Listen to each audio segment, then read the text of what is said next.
Tonight on Primetime Local News, we have a preview of the Heavy Oil Show taking place at the Lloydminster Exhibition. The Lakeland Rustlers women's hockey team ran a truck wash fundraiser. And we take a look back in the archives with this week's edition of Retrospect.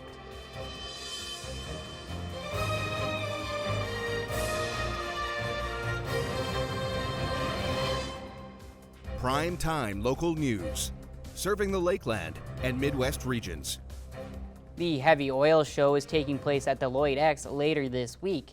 The event gives people a chance to have an in-depth look at the current innovations the oil industry has to offer. This year's oil show will feature a wider selection of vendors and booths than in previous years.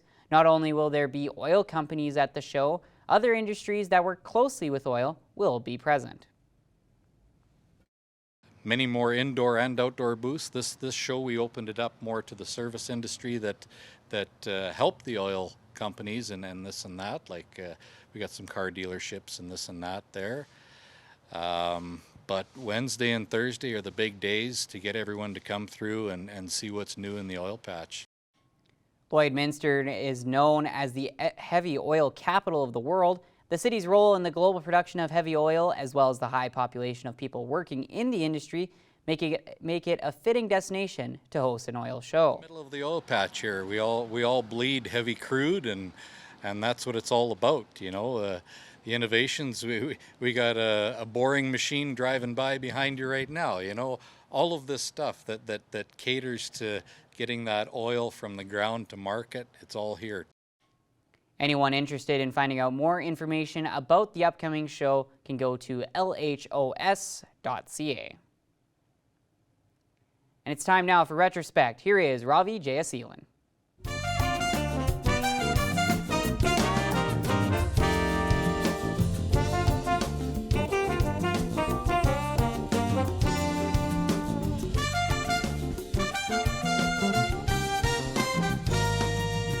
This week in Retrospect, we travel back to 1991 when a lack of bin space concerns local grain farmers. Local grain farmers may soon find themselves out of bin space if the current terminal strike in Vancouver and Thunder Bay is allowed to continue. The strike is putting a crimp in the system that farmers don't believe is fair. There's never any real reason for a strike. As far as I'm concerned, these grain handlers and that are being highly overpaid for the amount of work that they have to do in a day. If they compared what they get out of the grain compared to what we get out of the grain, it's almost nothing. Is this putting hardship on you at the home place, not being able to sell grain? Well, we're still kind of going on last year's. This sort of thing will affect us more a year from now than it does now. But yes, it is affecting us. Okay, how so? Well, financially, everybody's cutting back. You'll see around the country this year there'll be no land work done, be very little fertilizing done. Chemicals sales will be down considerably, and it's just going to be a down thing all the way around, and it'll be an overload next spring if things do turn around a little bit. Having these rail cars sit idle waiting for the terminals to resume business doesn't really affect today's cash flow for farmers, because farmers are still able to get a cash advance from their elevator agents for this year's harvest. However, elevator agents say the strike will plug up the grain pipeline, and that could cause a grain sales disaster. It's not really affecting the cash flow because you can still come in and take out the Canadian Wheat Board cash advances, which will generate the income the farmer needs right now to pay his bills. What will happen is we'll end up losing sales at the coast, which is going to really affect us down the line, and if we can't move the grain now, it's going to put that much more strain on the rest of the year because you've only got so much time to move so much grain. Do you think we'll lose export sales? Do you think our export markets would understand what's happening here, or do they look at that? No, they don't. If we've got sales commitments and we can't supply the product, they go somewhere else to look for it. And once you lose a customer, you'll have a heck of a time getting them back. Lost markets is what Saskatchewan's agriculture minister is worried about.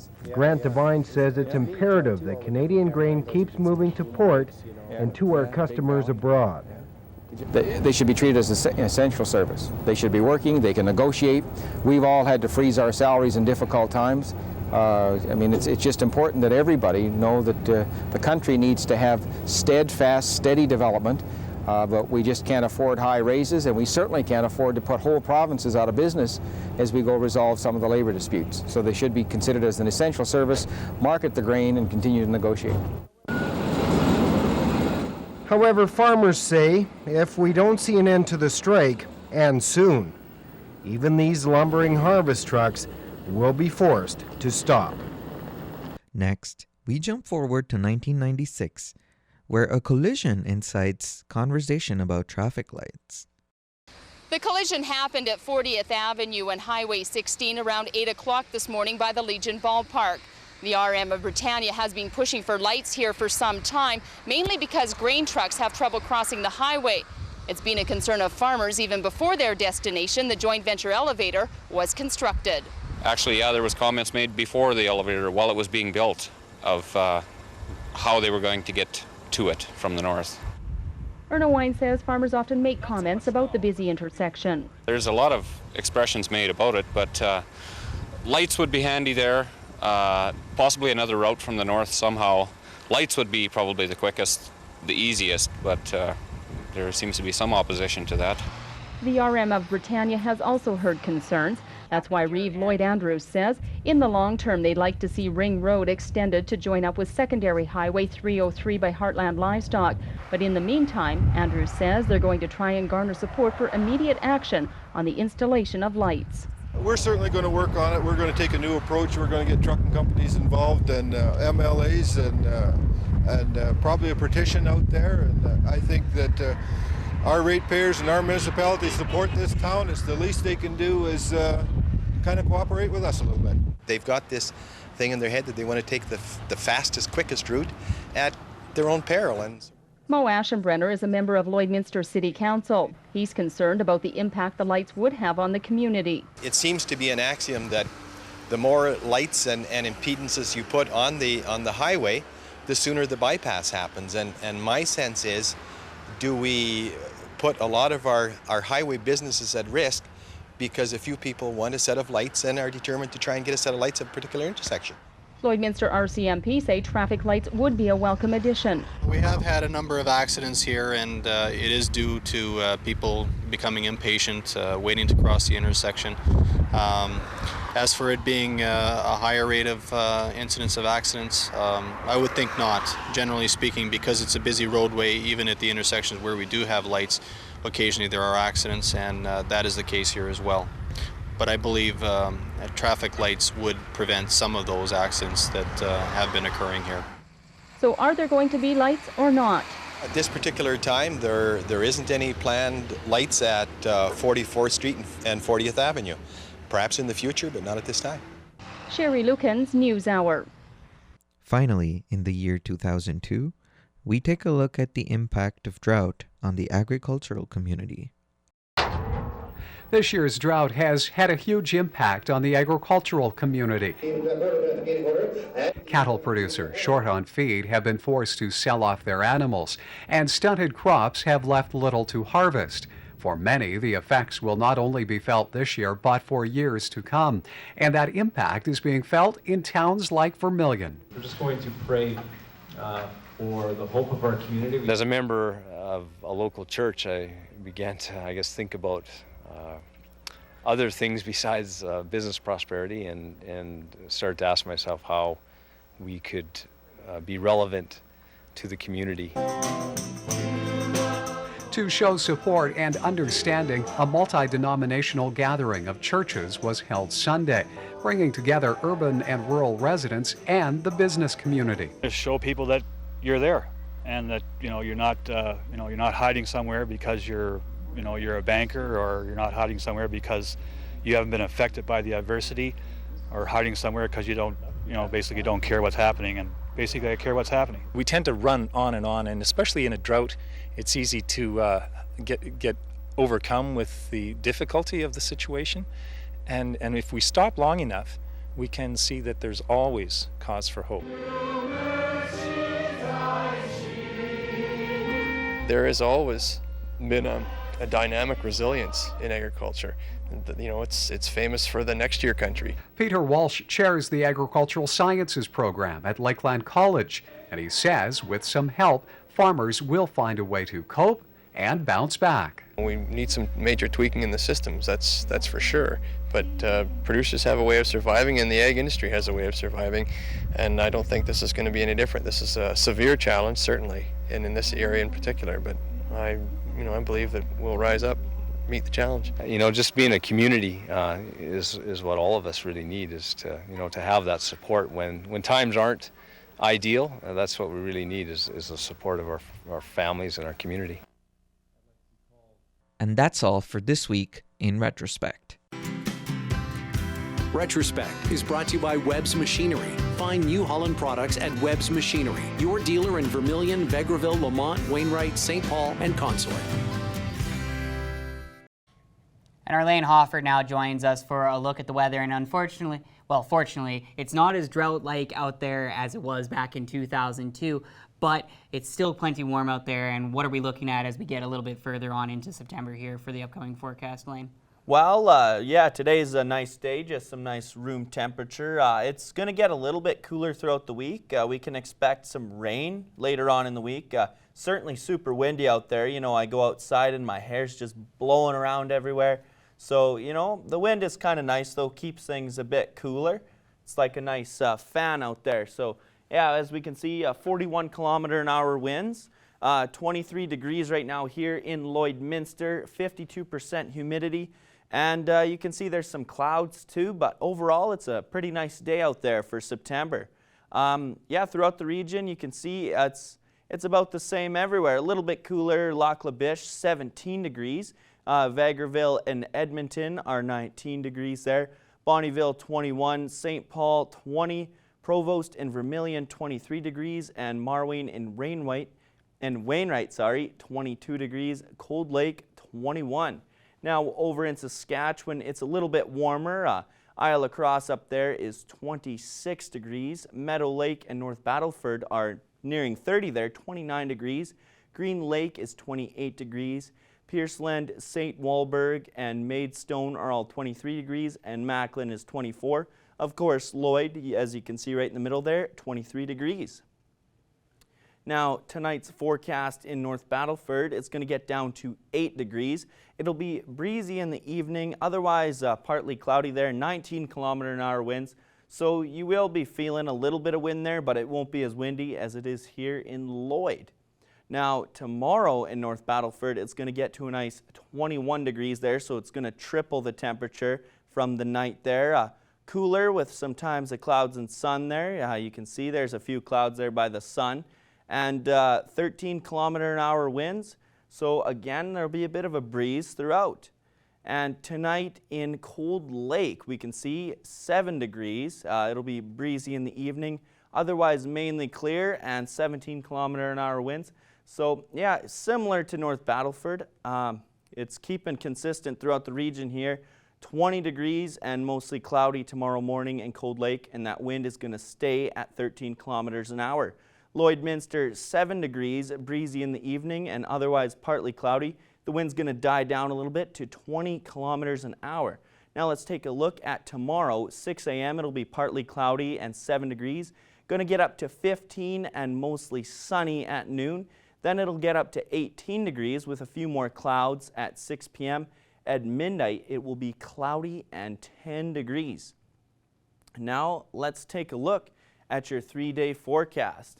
Tomorrow will be turning cloudy and cooler. We'll have a high of 20 and a low of 8. Wednesday, we're going to experience an 83% chance of rain with a high of 19. And Thursday, the high will be 15. We'll have another look at the weather after more news after the break.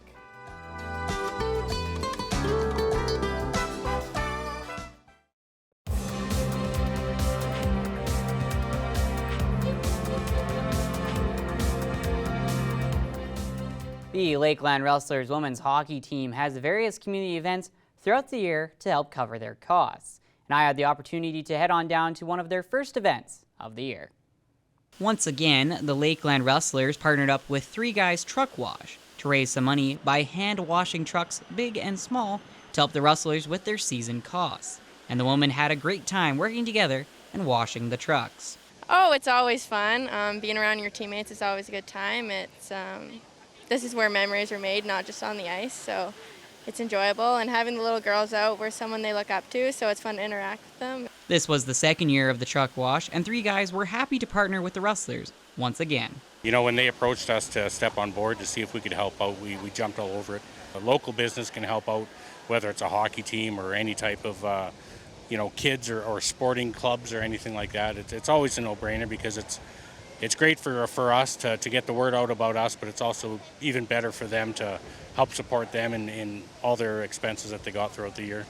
Lots of fans and businesses came out to help support the Rustlers, and for head coach Morgan Mann, he says events like these are incredibly important for all the members of his team.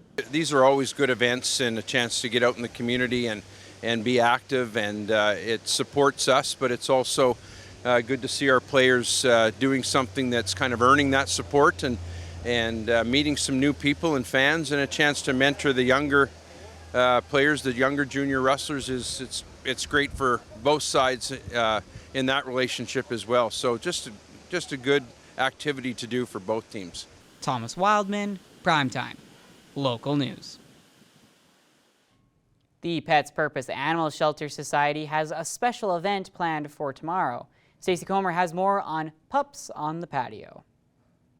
Well, we have a couple of special events to talk about today on Primetime Local News. The first one happens this Tuesday, and I'm happy to be joined today by Pam Adams, who is the president of Pets Purpose Animal Shelter Society. Pam, thanks for joining me today. Thank you very much for having me. So we have a special event at Starbucks on Tuesday, which is tomorrow. And first of all, let's talk about which Starbucks it's at, because we do have a couple in the city here. For sure. We're having Pups on the Patio. The Starbucks on the south end of Lloydminster graciously offered us their space to do this. So it'll be at the one on 50th Avenue, approximately 18th Street there on the south end of town. Okay, and what is the purpose of the Pups on the Patio event? So Pups on the Patio is, right now we're looking for more fosters to foster our puppies that come into care, because we are foster based. At this point, we don't have a building. So any pups we do bring in, we need to have fosters. So Pups on the Patio is going to have some of our board members are going to be there whipping up some pup cups for anyone who's interested in coming down, talking to them, maybe filling out an application, learning a little bit more about what it's like to be a foster. And we are going to have a special guest there tomorrow as well. Now, I know that with any organization like yours, the backbone is volunteers and especially fosters. So what is involved when somebody signs up to foster with Pets Purpose? Do you help them out with everything that they need, the food and the guidance and that kind of thing? We do, Stacy. Yeah, we do. So we would make arrangements for you to have, we try to make a good fit between the puppy and the foster family. If it's a rambunctious puppy, we're going to look for, people who want that sort of activity level in their home. If you want a quieter, more laid back adult dog, we can work with you for that. We supply everything. We drop off the pup to you with its kennel, food, bowls, toys, blankets, pee pads, the whole nine, whatever the dog needs. Really, there's nothing that the foster has to get to expend on a dog other than their love and time, really. And you have to be, we work with you to make sure that we can get our puppies to vet appointments, or we do vaccinate and things like that. But typically those sort of things, we can come to the fosters. But if we do need a spay or neuter, we would ask the foster to help work with us to take them to the vet and back.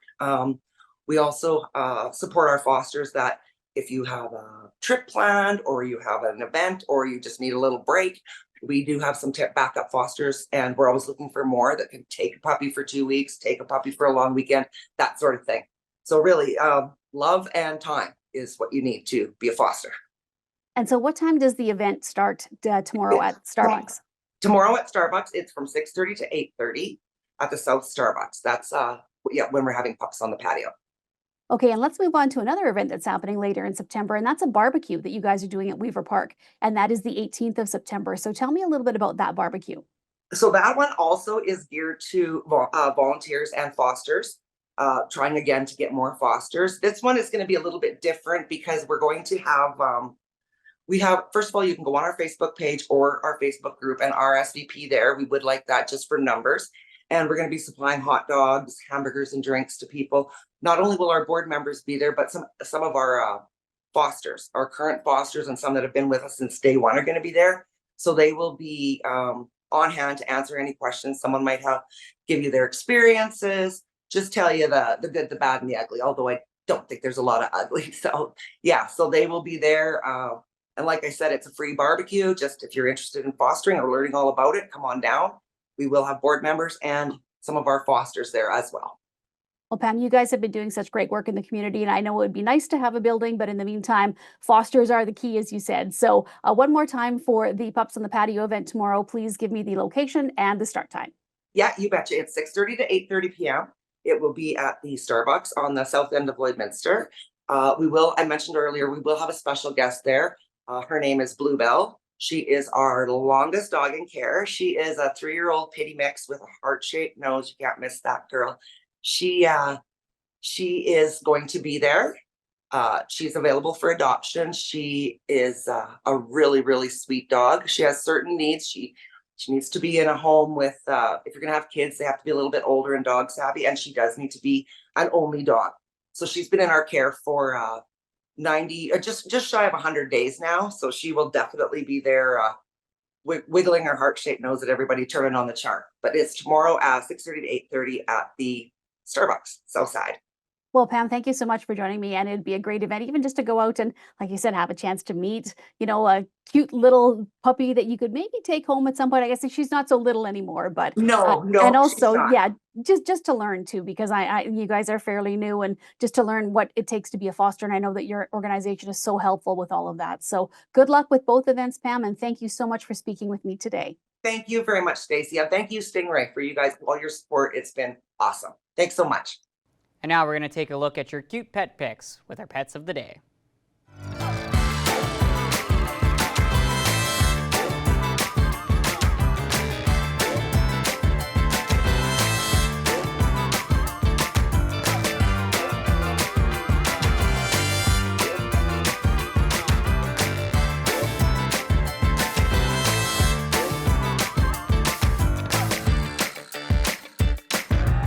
We want to see your pets. Send photos of your pet and their name to have them featured on Pet of the Day.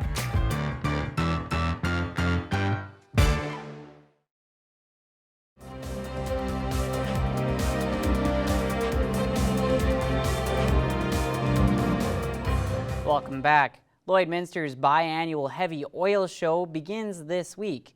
Callan Dunlop spoke with the team behind the scenes to see what's new this year. Today I'm joined by Gerald Albers, Director of Protocol for the Lloydminster Heavy Oil Show Committee. Thank you so much for taking the time to come down here. It's a real pleasure. Thanks for the invitation. And we were just talking about it, but I am unaware of what the Lloydminster Heavy Oil Show is all about. So can you talk to me a little bit about what this event is all about? So the Lloydminster Heavy Oil Show is a show that happens every 2 years, a biannual show that had been organized about 40 years ago, is where the roots come from, plus by local individuals that wanted to showcase or show off their wares of the equipment and technology. And that show led into what we know today as the Lloydminster Heavy Oil Show. And there's the changes of technology are continuous in the industry, and this is the opportunity for the industry to showcase those technologies and equipment and services to their customer base, to the community, and demonstrate what they do each and every day. And then I wanted to ask you how this event has changed over the years, because it has been going on for so long now, so I'm sure it has changed a lot. It has. We've seen some of the multinationals that if you've been in the industry or been in this community a long time, there's names that you'll say, oh yeah, they were here and they've left the community, certainly after the last downturn in 2015.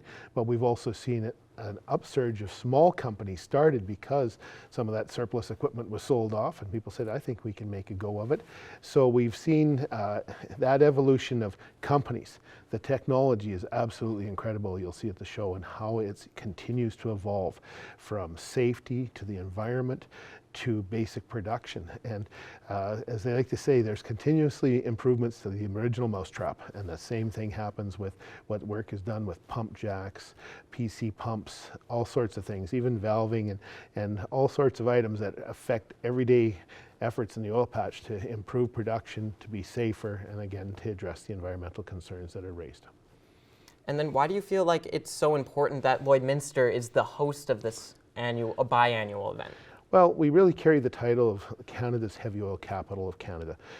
We've got the asphalt refinery, the Cenovus asphalt refinery that's been here that dates back, I believe, to the 40s, the original refinery. Prior to that, there was another refinery. We actually made shingles in this city, if people didn't realize that, asphalt shingles. Then the upgrader came in the early 80s, and that really put Lloydminster on the map for this heavy, gooey oil that people talk about, heavy oil. And it is truly heavy oil in comparison to a lot of places around Saskatchewan and Alberta. You don't see the pump jacks that often are associated with oil production. We have these beautiful progressive cavity pumps that help improve production based on the type of material being produced, the bitumen, that heavy oil. It's a very gooey substance, and the technology continues to get it out of the ground each and every day. And then I wanted to talk about if people are interested in participating, if booths are still available for people. I don't know if it's too late, but we're down to the final countdown for booths. But if we can accommodate, I would ask them to reach out to lhos.ca, the website, and they can put in their application form, and it'll be dealt with as soon as possible. The show itself is free. People can come down on Wednesday and Thursday to Lloyd Exhibition Grounds, and the show is free. There's no admission charge. We just ask you to register. You'll get a name tag so people know who you are, and you'll know who they are when you're talking to them. There are some events that are ticketed. And tickets are going to be limited now because we've got to cut it off sooner or later. But the Tuesday night opening ceremonies and banquet, which is a great meal put on by the Lloyd Exhibition, there'll be some greetings brought, and then there's a fireside chat featuring two individuals from the industry. Jeff Lawson is the Vice President of Cenovus Energy, coming out from Calgary, and Kendall Dilling is the CEO of Pathways Alliance, a group of 6 oil companies that are working on carbon capture to address the environmental challenges that exist in the world from the oil and gas production. So those will be the fireside chat individuals that we'll hear from them on various items. And then on Wednesday, the two premiers, Premier Moe and Premier Smith, will be here together at the noon luncheon to discuss the energy industry from their respective provinces, as well as their view of the country and the global markets from their perspective. Thursday is another luncheon, which will feature 3 industry representatives representing different associations attached to the service side of the oil and gas industry, talking about their views, what they're seeing, what they're hearing, and sharing with the individuals. So those will be soup and sandwich luncheons. That tickets are available, again, lhos.ca to get those tickets ordered.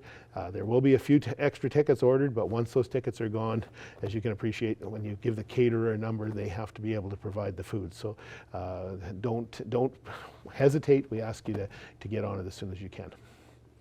Well, perfect. That really summarized all of the last questions that I was going to ask you there. So that really covers everything. So thank you so much for taking the time to talk about this. Should be a great event for Lloydminster. Absolutely. You're going to see a lot of people coming into the city, starting some actually the display folks that set up transform the exhibition into a trade show will be here arriving Friday. Some of the equipment will be arriving over the weekend, and the last of it basically arriving Monday and Tuesday by hopefully 4 p.m. We'll have all the booths set up, and then, like I say, we start with the banquet and opening ceremonies, which will be a great evening at the WLS Convention Center, followed by the show. The doors opening at 9 a.m. on Wednesday morning for people to come down and take a look at that industry that it affects so many people, directly and indirectly in our city, and has helped make our city what it is today. Perfect. Thanks again for taking the time. My pleasure. Coming up after the break, we will have an extended look at our weather with Lane Hoffert.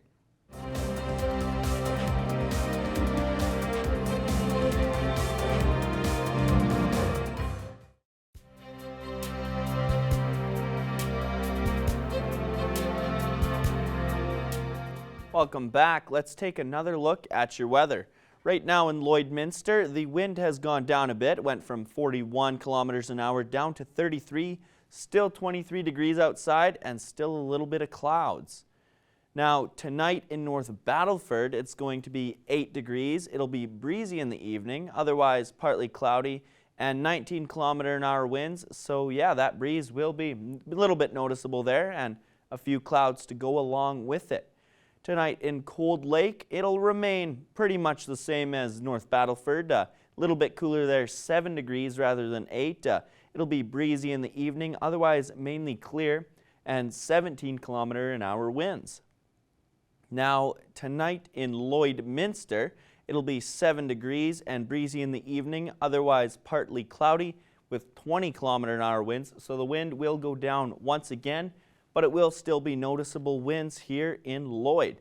Now let's look at some other temperatures throughout the region. Meadow Lake and Isle La Crosse, it'll be 9 degrees tonight.